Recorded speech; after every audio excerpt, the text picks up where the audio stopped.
Hello guys, আসসালামু আলাইকুম। আমি আবার একটা নতুন ব্লগ নিয়ে চলে এসেছি। আজকে আমি কুলের আচার করব, সেটা তোমাদেরকে দেখাবো। লবণ দিয়ে দিলাম স্বাদ মতো।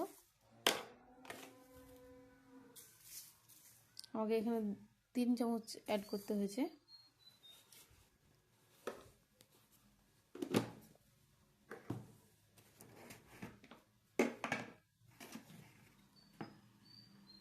এরপর আমি 1 চামচ হলুদ গুঁড়ো দিয়ে দিলাম,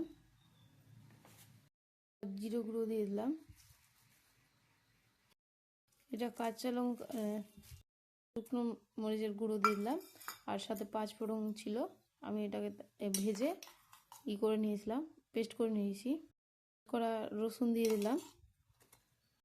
কাপ এখানে তেল লেগেছে, আমি 1 কাপ দিয়েছি। দিয়ে নেড়ে নেবো, দিয়ে তারপর আমি বয়মে ভরে দেবো, শুকাতে দিয়ে দেবো। আল্লাহ হাফেজ, টাটা বাই বাই। আজকের রেসিপি আজ এই পর্যন্ত। গাইস, আসসালামু আলাইকুম। আমি আবার একটা নতুন ব্লগ নিয়ে চলে এসেছি। আজকে আমি কুলের আচার করব, সেটা তোমাদেরকে দেখাবো।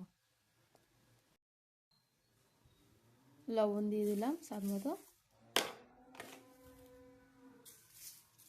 আমাকে এখানে 3 চামচ অ্যাড করতে হয়েছে।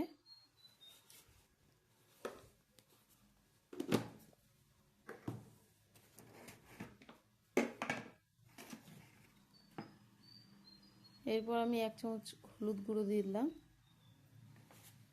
জিরে গুঁড়ো দিয়ে দিলাম। এটা কাঁচা লঙ্কা, শুকনো মরিচের গুঁড়ো দিয়ে দিলাম, আর সাথে 5 ফোড়ন ছিল। আমি এটাকে ভেজে করে নিয়েছিলাম, পেস্ট করে নিয়েছি। করা রসুন দিয়ে দিলাম। কাপ এখানে তেল লেগেছে, আমি 1 কাপ দিয়েছি।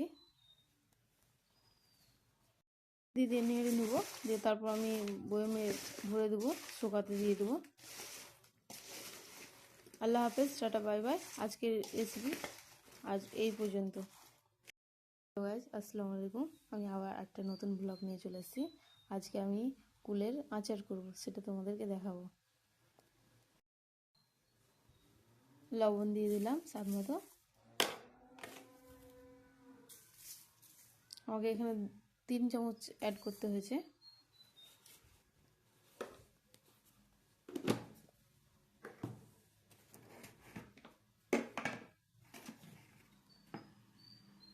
এরপর আমি 1 চামচ হলুদ গুঁড়ো দিয়ে দিলাম, জিরে গুঁড়ো দিয়ে দিলাম।